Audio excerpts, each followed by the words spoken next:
vamos receber os nossos doutores.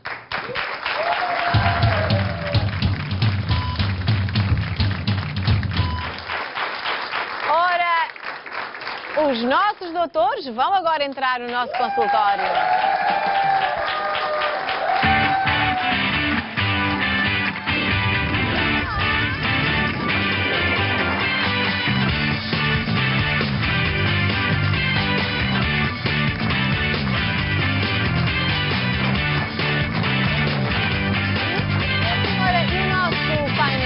É composto pela médica dermatologista, a doutora Alexandra Osório,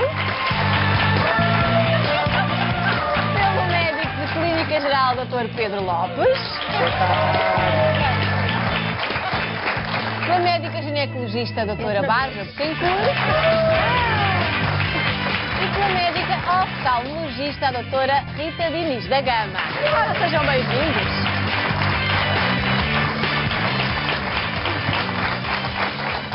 Vamos abrir o nosso consultório médico. Hoje é aquele dia em que os doutores respondem a dúvidas colocadas pelos telespectadores. Vamos então à consulta e recebemos um e-mail da Sandra Colasso, que pretende saber quais são os óculos de sol mais adequados para ela, bem como as lentes que deve usar. Olha, eu gostava de saber quais os óculos de sol que recomendam agora para o verão e eu peço ajuda à doutora Rita para dar resposta a esta nossa espectadora. Sim, senhora Sandra, nós estamos a falar de proteção ultravioleta e não só a proteção ultravioleta, mas também em relação à luz azul. Nós sabemos que os raios ultravioletas são raios invisíveis, mas que têm influência no envelhecimento, mas também provocam lesões de exposição aguda, ou seja, não só existem lesões que aparecem ao longo do tempo e de forma continuada, como aquelas que aparecem quando temos uma exposição ao sol demasiada. Por exemplo, quando estamos na praia e nós ficamos queimados, a pele fica queimada, mas os olhos também. Mesmo que nós estejamos expostos ao sol com as pálpebras fechadas? Mas quando abre os olhos está sujeito a essa exposição.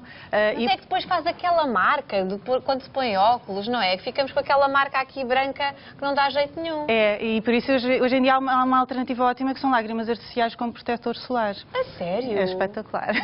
Pois é, a ciência realmente inventa com cada uma. Claro, claro. Essa eu não conhecia. É verdade, é verdade. Mas se quisermos realmente usar os óculos, eu fico sempre com essa marca porque não consigo estar sem óculos na praia. Mas quais são os certos para usar? Os certos são os que têm proteção ultravioleta e atualmente existem também os óculos com lentes polarizadas. As lentes polarizadas, para além de associadas à proteção ultravioleta, impedem a reflexão. Ou seja, são indicadas em situações em que as pessoas estão muito expostas à reflexão da luz. Na praia, no mar, na neve, na condução, pessoas conduzem durante muito tempo, o alcatrão muitas vezes reflete aquela luz e as lentes polarizadas retiram todo esse reflexo. Agora, em relação à cor das lentes, é um pouco de acordo com o gosto de cada um. As lentes, sabendo que as lentes cinzentas são aquelas que alteram o menos a cor e, portanto, distorcem o mínimo a cor. Mas depois temos as variantes do castanho, verde, etc. Quando se fala em atividades desportivas e atividades esportivas muito frequentes ou de alta competição, já existem alguns filtros que podem ser associados às lentes graduadas. E filtros não é isto que estamos a ver, verde, amarelo, laranja, não é o reflexo que se vê, é quando se coloca os óculos, põe-se à frente e vê-se de que cor é que realmente a lente tem. Estas lentes, por exemplo, são todas cinzentas, têm reflexos de diferentes cores. Mesmo estas que nós chamamos as lentes espelhadas, mas isto é cinzento, é isso? Pois, exatamente. Todas elas são cinzentas, têm essa associação. Posso ir para a praia ou não posso? Fica-lhe bem. Posso levar uns também? Pronto, olha, vamos pôr todos. Mas vá, agora já estávamos aqui noutro modo de praia, já íamos todos embora. Mas para ir embora para a praia é preciso saber exatamente o que é que devemos levar. Portanto, às vezes nós deixamos-nos confundir pelo aspecto da lente, por exemplo, esta tem esta esverdeada, estes que eu pus, mas na realidade são cinzentos. São cinzentos. Todos estes que estão aqui são cinzentos. E quando eu lhe falo em filtros é isto, espreita-se e vê-se a cor. Por exemplo, há filtros que são amarelos e algumas vezes nós vemos em desportos de alta competição as pessoas usarem óculos com lentes completamente amarelas e esses devem ser utilizados quando existe um tempo muito nublado para aumentar o contraste. Depois, relativamente àqueles desportos que são feitos em ambientes verdes, por exemplo, o ténis, o golfe, a caça, que têm ambientes muito verdes, as lentes castanhas vão filtrar um pouco mais esse ruído verde que fica ao fundo e consegue-se perceber melhor os contrastes. Pelos vistos. Vê-se a perdiz a sair dali do meio com mais facilidade. Exatamente. E, por exemplo, as lentes laranjas são utilizadas, por exemplo, ao tiro ao alvo, também pela mesma razão. Tem a ver com o contexto em que as pessoas estão. São muito usadas as laranjas, não é? Mas essas são mais decorativas. Na neve o mais indicado são... É só para o estilo. É só para o estilo. São as lentes castanhas polarizadas. Então agora para o verão. Para o verão, proteção ultravioleta, de preferência polarizadas, de acordo com o gosto de cada um. Portanto, Sandra Colasso, é essa a indicação que eu tenho para dizer. A resposta mais certa para a dúvida da Sandra. Mas, atenção, porque isto desta garantia de proteção ultravioleta tem que ser mesmo uma garantia. Não é comprar na loja do chinês, nada contra a loja do chinês, que eu até sou muito freguesa de loja do chinês, mas é importante que as lentes sejam mesmo boas. Porque senão é o mesmo não termos nada, é só estilo e não há proteção nenhuma. E isso consegue no oculista, não é? Os oculistas é que vendem as lentes com estas características. Eu penso que a Sandra ficou já com a resposta que queria. Agora vou convidar a doutora Bárbara a acompanhar-me ali até ao nosso consultório, onde já temos a Raquel Oliveira à nossa espera. Ela tem uma dúvida relacionada com um período muito especial da vida dela. Ora, vamos lá ter aqui com a Raquel. Eu vou só a fazer de avó, não é? Que vai à consulta. Olá, tudo bem, Raquel? A Raquel tem aqui algumas dúvidas sobre os cuidados a ter na praia quando está grávida, não é? Que dúvida é essa? Minha dúvida, essencialmente, é relativamente aos banhos de sol. Até que ponto é que beneficiam ou prejudicam o bebê dentro da barriga? Está com quantas... Estou a fazer de enfermeira, eu. Às 29 semanas. Fantástico. Claro. É assim, o sol, por regra, uma das situações mais importantes no sol, mais do que até os banhos, porque tem que haver um bocadinho o bom senso de onde é que está ou não confortável. Se tiver muito calor, como é óbvio, não pode estar confortável, porque se a Raquel tem calor, o seu bebê ainda tem mais porque está lá dentro, não é? Portanto, esse bom senso, essa sensação de bem-estar ou não, é muito importante na decisão de ficar ou não na praia. Como é óbvio, geralmente, e quanto mais grávida está, mais desconfortável fica e, portanto, fugir das horas de grande calor é o essencial. Mas o sol tem um outro aspecto na grávida que muitas vezes esquecem, que é o famoso pano. A grávida, pelas alterações hormonais típicas da gravidez, e às vezes mesmo as mulheres só que fazem a pílula, mas também têm as mesmas umas alterações hormonais também igualmente importantes, têm maior sensibilidade a uma pigmentação da pele. E isso faz o colasma, chamado o famoso pano, e que depois podem ser fica para o resto da vida, não é? Muito difícil quer dizer, se forem ligar à doutora Alexandra, ela depois só não sei que a doutora Alexandra não trabalha a doutora. Mas essa é uma coisa importante, tanto também a proteção essencialmente da cara com o fator 50 mais, aplicar e de preferência aplicar até antes, meia hora antes de ir para a praia, porque ele demora algum tempo a fazer efeito, e depois ir aplicando enquanto está na praia, também é uma das às vezes basta 10 minutos numa esplanada a apanhar sol e eventualmente fica logo aquela tatuagem pouco simpática muito na cara. pouco simpática mesmo, não é? E a mulher às vezes esquece isso, porque está e até gosta também de se queimar e ficar com bom, assim, com ar bronzeado, mas depois não é de todo indicado na grávida, é muito importante ter isso. Depois, em relação ao resto dos cuidados que é importante ter na praia, ter presente que a hidratação é essencial. Uma grávida, mais do que qualquer outro adulto, precisa de um reforço de água adequado, e não estamos a falar de sumos, estamos mesmo a falar de água, e, portanto, a grávida e o seu bebê, portanto, ter, de facto, um reforço de água, uma atenção especial, pelo menos 1,5 litro, 2 litros por dia é essencial, depende obviamente do calor também a que está exposta. Porque ajuda a hidratar o útero também, não é? O bebê precisa também, obviamente. E a prevenir até as contrações, é verdade? Exatamente. A hidratação da mãe, se a mãe não se hidrata, o bebê também obviamente que não vai chegar a ele a mesma quantidade de água. Sim, da água de líquidos, não é? E, portanto, ou seja, a volémia, a quantidade de sangue é menor na mãe e, como isso, também acaba por ser menor no bebê e, portanto, a quantidade de líquido que o bebê tem também é menor e isso traduz também, de alguma maneira, ao bem-estar do bebê. Portanto, é muito importante também ter uma adequada hidratação. Em termos de refrescar, além dessa hidratação, é aproveitar o mar.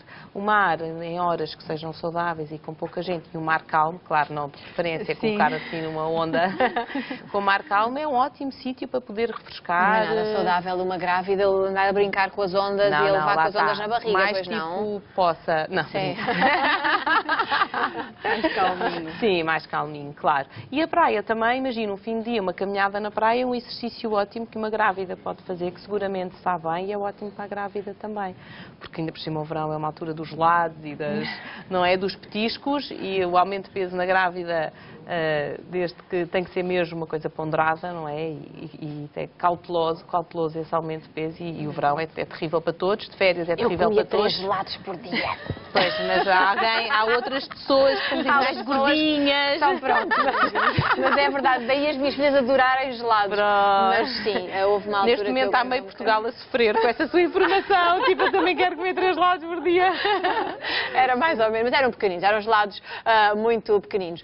Seja como for, eu acho que realmente esta coisa do nadar, as grávidas gostam muito de nadar, não é? Mas é preciso algum cuidado com o impacto com as ondas, não é? Tem que nadar ser no mar também os cuidados que eu teria que ter nesse não, sentido. claro, tem que ser, e atenção, que às vezes há mares que até estão calmos, mas que depois têm fundões, portanto, tudo isto tem que ser feito com bom senso, não é? Tudo isto tem que ser feito, mas molhar-se até à cintura, um bocadinho até menos, refrescar-se, sabe sempre bem seguramente à grávida. Então, se tiver uma piscina, se no fim já está muito pesada, não é? E o próprio edema das pernas, sabe bem, um sítio ficar assim um bocadinho a boiar, não é? Que a flutuar sabe tão bem. Mas não compra um baldinho, fica já para a criança e zunga por cima. Está, para quem é magrinha, se calhar o baldinho dava.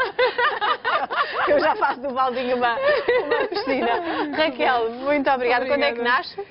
Fins de setembro. A Rapaz data ou prevista rapariga? para o parto é 29 de setembro. Não sabemos porque queremos que seja surpresa. Ainda é a moda antiga. É mesmo a moda, É a moda exatamente. moderna, que agora... Tá Vai ser bem. mesmo surpresa. Ok, então corra tudo Obrigada. bem. Eu peço à Tá doutora bem. Bárbara agora para me acompanhar novamente, está Boa bem? tarde, obrigada, doutora. Um aplauso para a Raquel.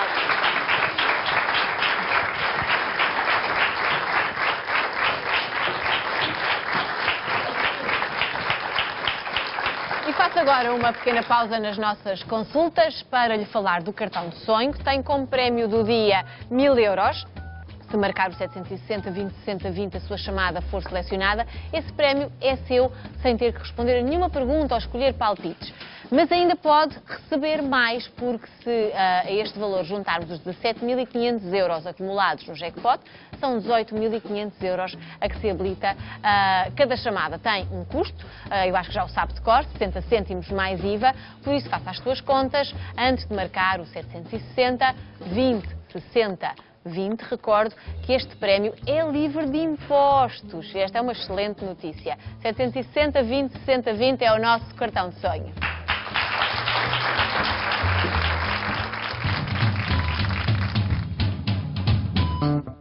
Nos Doutores de hoje, saiba quais são os cuidados que deve ter para evitar a diarreia do viajante. Já a seguir, no Boa Tarde.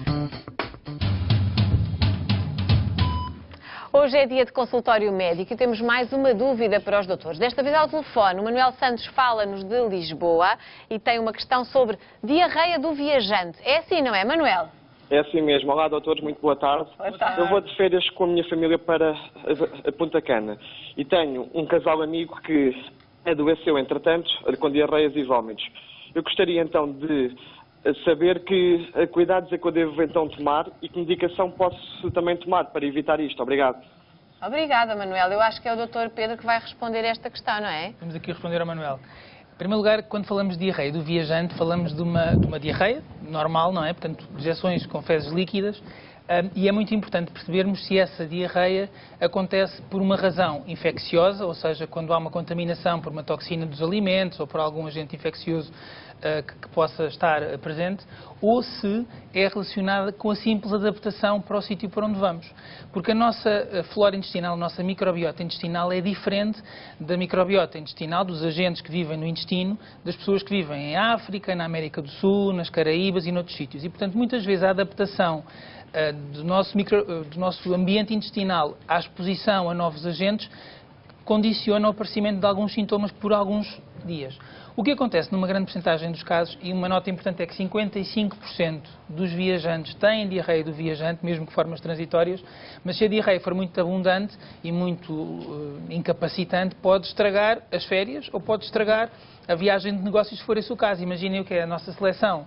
Foi para o Brasil, se já sem diarreia foi o que foi, se tivessem tido todos uma diarreia do viajante. Não fizeram nada. Ou isso, se calhar. Já tiveram, nós não sabemos. Mas já, os alemães levaram alguns cuidados, alguns das que estão aí de certeza. Portanto, os jogadores alemães tiveram alguns cuidados. Provavelmente tiveram cuidado com os alimentos e uma regra muito importante é os alimentos devem ser cozinhados, portanto, cozinhados pelo menos por 2-3 minutos, devem ser descascados quando não forem alimentos que sejam passíveis de ser cozinhados, ou se não for possível descascar ou cozinhar, não devem ser ingeridos, pura e simplesmente. Mais vale passar fominha. Mais vale passar fominha.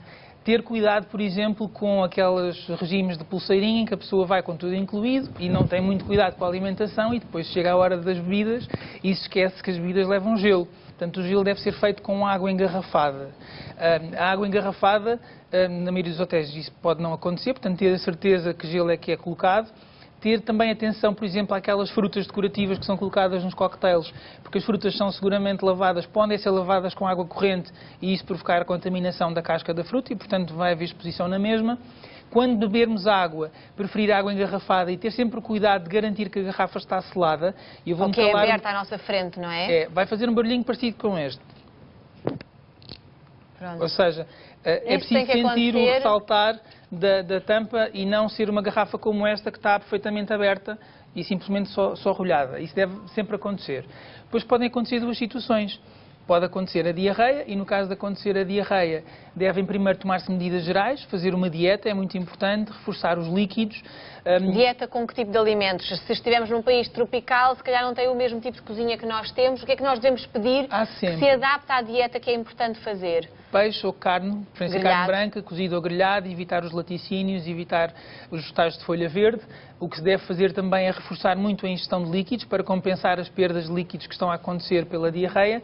De preferência, utilizar para essa reidratação soros de reidratação, que podem ser feitos manualmente, portanto, se não houver acesso a soros como este que temos aqui, que vem em saquetas e que se pode preparar, mas pode ser preparado com água fervida, sal e açúcar. Ou seja, colocando num litro de água 2 colheres de sopa de açúcar e 1 colher de sopa de sal, vamos ter o soro de reidratação da OMS, da Organização Mundial de Saúde, feito sem necessidade de comprar. Se não o levarmos em viagem, como este que nós temos aqui, podemos sempre preparar. Existem inclusivamente sumos, portanto, que servem a essa função, ou seja, ajudam a reidratar e têm a composição em termos de minerais que ajudam a repor em caso de carência. Um aspecto que é muito importante é, se a diarreia for muito abundante, pode ser necessário parar a diarreia para evitar consequências maiores em termos de hidratação. Há medicamentos para isso, não é? Para há alguns travar. medicamentos para travar a diarreia. A aloperamida, que é o exemplo que temos aqui, é o nome do princípio ativo, é perfeitamente adequada para isto. Existem antibióticos intestinais que podem ser utilizados com muito boa adesão do doente. Não são antibióticos que tenham risco de provocar resistências, interações, porque não têm absorção. Portanto, só têm efeito nas diarreias que não têm sinais de invasão sistémica, ou seja, quando não há febre, quando não há sangue, quando não há pus nas fezes, estes antibióticos podem ser utilizados. É muito importante também reparar a nossa flora intestinal, a nossa microbiota intestinal, utilizando simbióticos ou probióticos para o fazer, ou seja, micro-organismos. Quer dizer, travamos a diarreia, mas depois temos que continuar a tratar do nosso intestino, não é? É porque o intestino, é muito frequente acontecer, sobretudo nas viagens de finalistas. Os jovens vão de viagem, bebem uns copos a mais, não têm cuidado com o gelo, têm uma diarreia do viajante.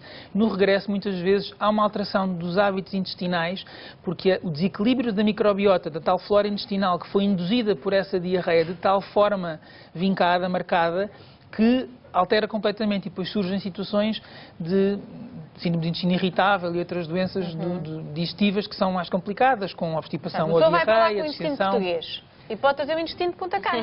Pode trazer um intestino... Que não se adapta ao intestino, à realidade portuguesa. É preciso ter cuidado com o intestino. Portanto, Portanto, quer escolher um intestino, pense no seu intestino. Exatamente. Vocês devia ser o slogan de uma agência de viagens. Exatamente. Olha, há duas coisas que eu, caso me lembrei, que é também quando tomas banho, o lavar os dentes também. São Com as duas água coisas. mineral, não é? É muito típico. E quando a pessoa está no banho, tipo, e vai uns golinhos, e lá vai também. Mas... É outro dos cuidados que tem que se ter em alguns destes países. Assim como também, às vezes, os talheres molhados e os copos molhados, lá está, muitas vezes são lavados A com contaminação água. pode ir até aí. A contaminação pode ir até aqui. E nos sítios, eu estou-me a lembrar disto, porque estive no Nepal em outubro, e esta era das informações que de facto passava. De repente a pessoa começa a perceber e há N coisas que de facto tem que ter cuidado e que fazem... Portanto, fica em Portugal. Basicamente não saia daqui. Vá, mas com Claro, cuidado. Leva isto tudo e vai. Existem alguns aditivos que se podem colocar na água para ajudar a eliminar alguns agentes. É sempre duvidoso, portanto eu recomendo sempre aquilo que disse no início, que é ferver, descascar ou, quando não é possível, esquecer os alimentos que possam eventualmente estar contaminados. Evitar o gelo, evitar as garrafas que não estejam seladas e levar algum arsenal para poder fazer face aos sintomas quando eles aparecerem.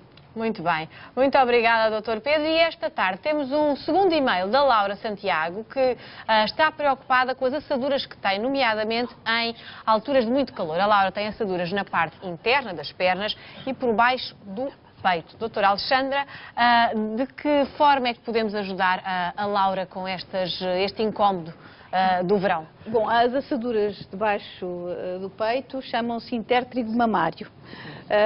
Entre as pernas, intértico da zona da virilha. E também pode acontecer essa assadura debaixo das axilas. Isto tem a ver com a fricção entre as duas superfícies e há, digamos, uma sensibilidade da pele e há uma proliferação fúngica da pele, do fungo natural da pele. O que aparece é uma mancha rosadinha, depois mais encarnada, depois com umas pintinhas encarnadas à volta e vai aumentando de tamanho e dá imensa comichão. Pode evoluir para casos mais graves e a pessoa deixar avançar, pode babar um bocadinho de líquido, um seroma e que suja um bocado a zona do sutiã. Há pessoas que têm mais tendência do que outras a ter isso, sobretudo quem tem um peito muito maior ou então a dobra, o peito descaído, não precisa ser muito grande, mas descaído, faz ali um microclima. Fricção, não é? Sim, provoca, e aparece ali um microclima diferente. E entre as pernas também, sobretudo isto acontece nas mulheres mais juntinhas de pernas, podem ser gordinhas ou não, e pode aparecer sobretudo também na altura que estamos na praia. Quero chamar a atenção que as mulheres que têm essas assaduras entre as pernas, quando vão passear na água, ali no areal, a água salgada, vamos fazer ginástica, fazer exercício, lá andam ali na água e aquela zona com o sal ainda faz mais fricção, e fica além da proliferação fúngica, ainda fica mais assanhado. Mas não é nada elegante andar de perna aberta à beira da água. Não, Tem que sacudir a água para aqui, água para cá. Não, o truque é andar de calções.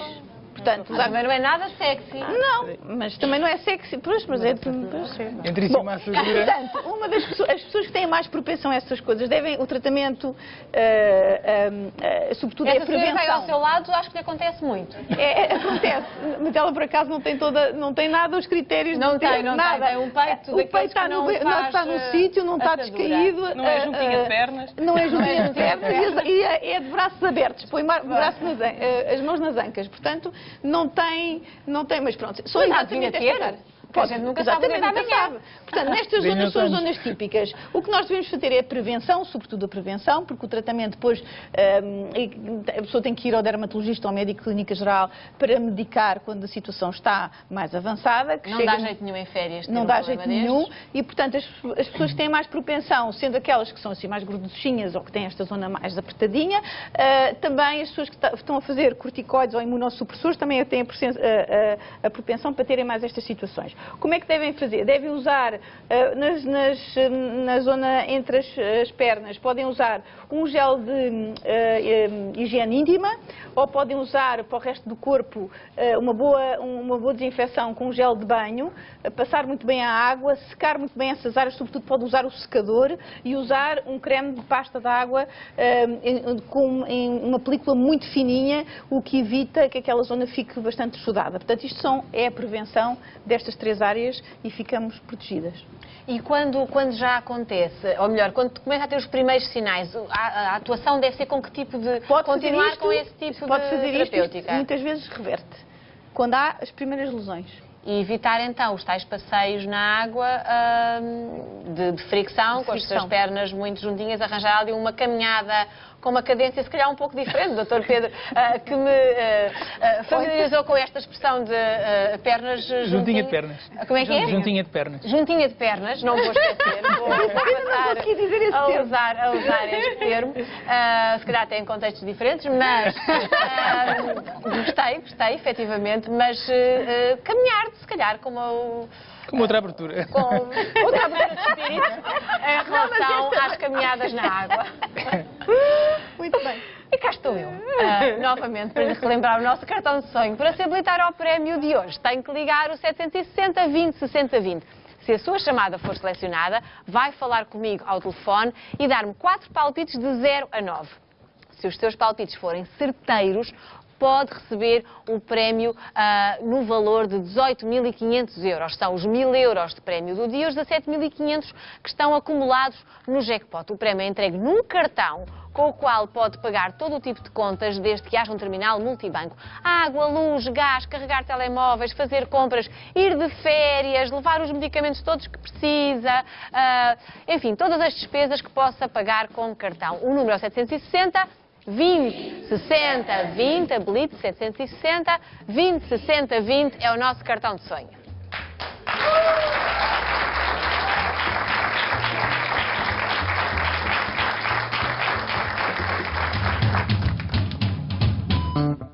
Já a seguir, saiba quais são os óculos de sol mais indicados para as crianças. Será que cuidamos corretamente do olhar dos nossos filhos? Os doutores respondem já a seguir. Regressamos agora à nossa médica oftalmologista, a Luísa Costa, vê-nos de Bragança e está ao telefone a pedir ajuda aos doutores. A Luísa tem um filho de 2 anos e tem algumas dúvidas quanto aos óculos de sol que deve usar. Olá, boa tarde, Luísa. Boa tarde. Está-me a ouvir? Estou. Então diga. Boa tarde, olha, então é o seguinte, eu tenho um filho, tem 2 anos e ouço várias opiniões acerca do uso dos óculos de sol. Umas pessoas dizem que é bom, que sim, que é melhor usar, mas há muita gente que também tem a opinião contrária. E eu não queria de forma nenhuma estar a prejudicar a saúde do meu filho.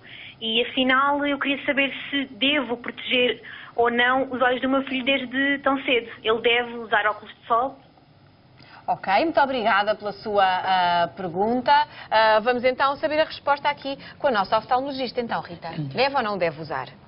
Olá, Luísa. A pergunta é muito pertinente, porque se a proteção ultravioleta é importante nos adultos, nas crianças mais, porque pensa-se que nós estamos expostos a cerca de 50% de todo o sol que apanhamos na infância. E, portanto, aquelas lesões que eu falei vão acontecer mais também nas crianças e a longo prazo quando forem adultos. A minha resposta não é sim nem não, Luísa. Infelizmente, aquilo que eu lhe vou dizer é o seguinte. Há crianças que se adaptam aos óculos de sol e gostam. E que têm uma sensibilidade especial à luz e se sentem muito bem com os óculos de sol.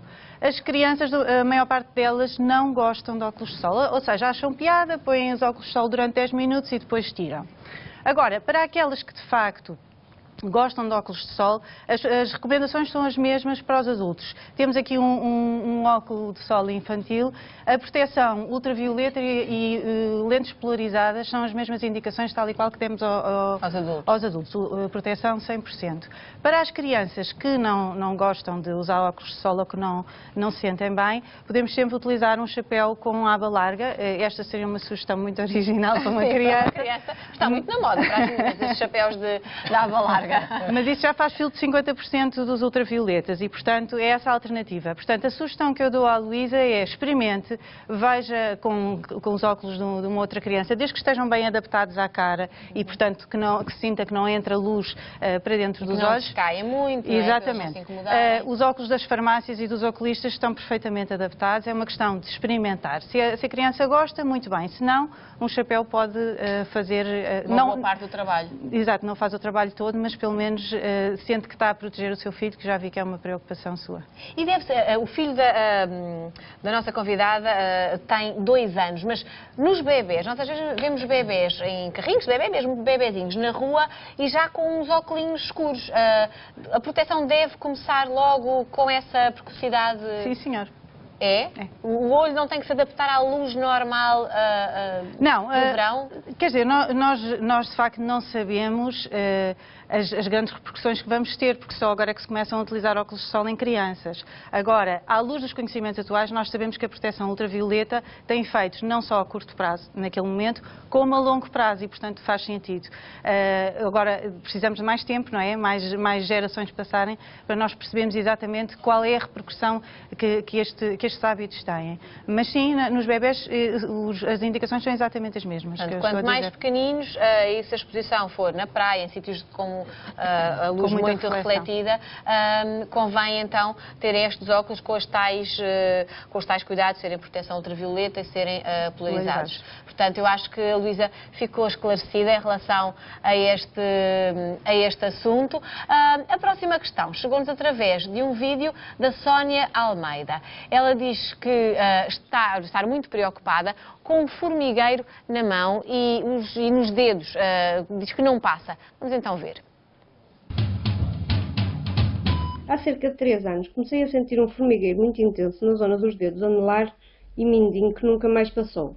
Entretanto, fiz uma eletromiografia e o médico aconselhou-me a fazer 3 meses de fisioterapia, no fim dos quais eu não senti melhoras. Então fui operada e fiz uma neurólise e transposição do nervo cubital. Só que, entretanto, já passaram 2 anos e eu continuo com os mesmos sintomas. Já fiz várias ecografias, mas os resultados são inconclusivos. O que é que os doutores me aconselham a fazer? Boa tarde e obrigado. Pedro, pedi a sua ajuda para responder a esta nossa, à Sónia, esta nossa espectadora. O que é que se pode dizer?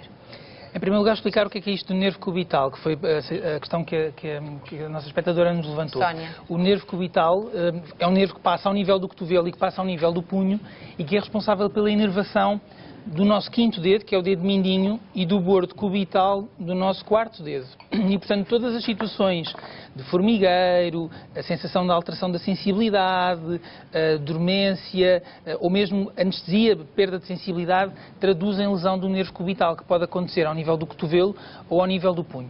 O que é que acontece? Quando existe compressão do nervo, e eu tenho aqui exemplos neste desenho que tenho aqui em cima da bancada do neurónio, este primeiro desenho que eu aqui tenho é um neurónio intacto, ou seja, temos aqui o fio que conduz o impulso nervoso de nervo para nervo e este neurónio é revestido por uma bainha de gordura, digamos assim, uma linguagem simples, que é uma bainha de mielina que faz estes nódulozinhos que permitem uma condução saltatória do impulso nervoso, como se fosse um canguru. Esta condução saltatória do impulso nervoso é a condução normal. Quando existe compressão, a irrigação de sangue desta bainha fica comprometida e o nervo vai ficando inflamado e vai ficando destruído. E como veem aqui nestes desenhos, a bainha vai ficando destruída, aqui praticamente não existe e o nervo pode ficar completamente seccionado. E, portanto, aquilo que era uma condução em canguru passa a ser uma condução em modelo caracol, ou seja, muito lenta. E é esta lentificação da condução do impulso nervoso que acontece quando há compressão do nervo que pode explicar as queixas que a Sónia nos refere. Porquê é que isto pode acontecer? Há várias situações. A Sónia, tendo sido operada, eu presumo que tenha sido encontrada uma causa compressiva e, portanto, a cirurgia, tendo o objetivo de descomprimir o nervo à partida, justificaria a reparação ao passar do tempo, das próprias capacidades de condução nervosa deste trajeto do nervo cubital. No entanto, isto pode não acontecer nestas situações, porque se formos reparar um nervo que já esteja completamente destruído, como temos aqui neste exemplo, é diferente do que reparar um nervo que esteja ainda numa fase inicial de destruição. E, portanto, o que pode acontecer é a Sónia ter sido operada com o seu nervo já praticamente destruído e isso, no fundo, tornar muito difícil a reparação completa das queixas. Isto por um lado. Depois temos que pensar nas causas se são ocupacionais ou se não são. Pessoas que passam muito tempo, eu não sei qual é a profissão da Sónia, mas se ela passar muito tempo a operar um teclado de computador, ou se passar muito tempo apoiada por exemplo, sou costureira e tiver muito tempo apoiada nos cotovelos, não será o caso, mas os homens que trabalham com objetos vibrantes, nomeadamente com aquelas picaretas, podem ter também este tipo de lesões, mas há outras causas não ocupacionais que podem explicar estas situações. Diabetes mal controlada, hipotiroidismo, doenças sistémicas como a artrite reumatoide ou outras podem estar aqui associadas e mesmo com a cirurgia de descompressão não haver uma reposição, uma recuperação completa deste nervo. O que é que pode ser feito e o que é que pode melhorar? 3 coisas. Uma pode passar, se ela mantém queixas, por fazer uma infiltração. Normalmente os ortopedistas não gostam muito de fazer infiltrações, mas as infiltrações com cortisona, com corticosteroide, podem ajudar a aliviar o ambiente inflamatório em volta do nervo. Esse é um aspecto. Um outro aspecto que é importante é a utilização de agentes, como temos aqui um exemplo, que seja antioxidante, portanto que reduza o stress oxidativo, a inflamação na zona do nervo e que seja simultaneamente neurotrófico. Aqui isto significa que seja matéria-prima para que o nosso organismo consiga reparar o nervo que está lesado. E, portanto, este tipo de agentes, utilizados por períodos que não devem ser inferiores a 3 meses, podem, de facto, ajudar quer antes da cirurgia a preparar o nervo para a descompressão, quer depois da cirurgia para acelerar o processo de recuperação. Nos casos em que há doença ao nível do punho ou ao nível do cotovelo, podem utilizar-se também ortóteses, ou seja, talas que impedem o movimento, porque os movimentos que nós fazemos, quer com o punho, quer com o cotovelo, aumentam o atrito ao nível da zona onde passa o nervo cubital. Portanto, quando nós usamos talas ou ortóteses, como se diz em linguagem médica, o que vamos fazer é reduzir os movimentos e, portanto, minimizar o atrito e o impacto sobre o nervo. E, portanto, por essa forma, criar um ambiente mais favorável à regeneração, à reparação de um nervo que está magoado. Demos aqui à Sónia uma série de pistas para ela pesquisar também a origem deste formigueiro, podem ser as mais variadas, até diabetes ou... O artrite reumatoide, o hipotiroidismo, são causas que importa excluir. Se calhar há toda uma pesquisa ainda para fazer em relação a este mal-estar que a Sónia nos revelou. Só temos tempo para responder a mais uma questão dos nossos telespectadores. Esta chegou-nos por e-mail de Braga, pela mão do António Menezes. O António está com um problema há alguns anos. Sofre de foliculite maxilar. Já utilizou antibióticos, mas não são suficientes para se livrar deste problema. Doutora Alexandra, o que é que aconselha aqui ao nosso amigo António? O que é esta doença, primeiro que tudo? A foliculite é um tipo de acne. Portanto, há uma infecção do folículo piloso. Nós temos a foliculite que pode acontecer em qualquer parte do corpo. Nós estamos a ver também, aqui... sim, temos aqui estas lesões encarnadas, que tem uma úlcerazinha no centro, que muito provavelmente tinha ali uma cabecinha com pus, que rebentou por coceira ou por passou a lâmina e pronto, e dá uma sensação de ardor, dor e coceira. Esta zona fica muito mais sensível e consoante se a pele é um bocadinho mais grossa ou menos grossa e se for, sobretudo uma raça negra, esta foliculite pode dar origem a uma complicação muito chata, que são aquelas cicatrizes que crescem, hipertróficas. Porquê? Porque o pelo que provoca, ao crescer, há uma infecção do orifício de saída do folículo, que depois contamina toda a estrutura do folículo, e o pelo fica, como a pele fica muito grossa à saída, o pelo não consegue sair e fica encaracolado para dentro da pele, sobretudo encravado. Encravado, exatamente, encravado. E portanto, na raça negra, o cabelo é muito encaracolado e é muito forte e muitas vezes não consegue sair e dá origem a uma foliculite e que, numa situação situação mais grave avança e pela situação ser recorrente, aparece uma cicatriz naquela zona hipertrófica. A foliculite, nós temos uma foliculite superficial, que é o caso deste nosso telespectador, como temos uma foliculite mais profunda, quando o folículo não é só um que é envolvido, quando há vários, pode dar origem a um abscessozinho, uma dor bastante local. Agora, como é que se resolve? Como é que se resolve? Pronto, neste caso, deste nosso telespectador, é muito simples. É uma foliculite superficial e, portanto, uma das coisas, dos truques que eu ensinei para as pessoas usarem lá em casa é fazerem uma limpeza daquela zona ou desinfetar aquela zona, que pode ser antes de fazer a barba, com sal grosso, misturarem com água numa tacinha e transformam numa, assim, digamos, devia ser uma massa eu mais ia oferecer a minha barba, mas não. uma massa mais consistente e aplicamos esta mistura que fazemos e fazemos uma massagem na zona da barba. A clássica esfoliação, não é? Claro que sim. O peixe ao sal. O peixe ao sal, sim.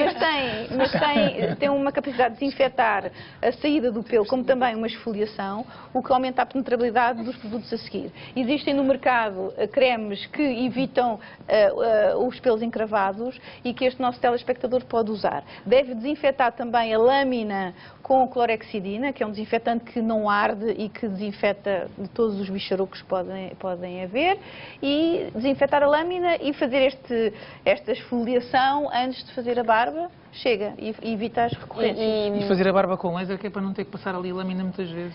Sim, isso seria o ideal, não é? O laser? Aqui sim, nesta zona? Na zona onde a pessoa não quer ter barba, então sim, pode fazer a depilação a laser definitiva. Portanto, já não há pelos a crescer, já não há este problema. Exatamente, mas há pessoas que querem ter barba e, portanto, é um dos truques. É exatamente isto. Esta mesinha caseira, no fundo, e custo quase nada, não é? Quase nada, é só o sal e a água. Muito bem, é que é uma bela ideia. Os nossos médicos estiveram a responder a algumas das questões colocadas pelos telespectadores. Já sabe que se tiver alguma dúvida que queira ver respondida, pode enviar-nos um e-mail para osdoutores@sic.pt. Aproveite para gravar um vídeo com a sua questão, é sempre bem-vinda. Na próxima semana, os doutores do Boa Tarde estão de volta com mais dicas e recomendações médicas.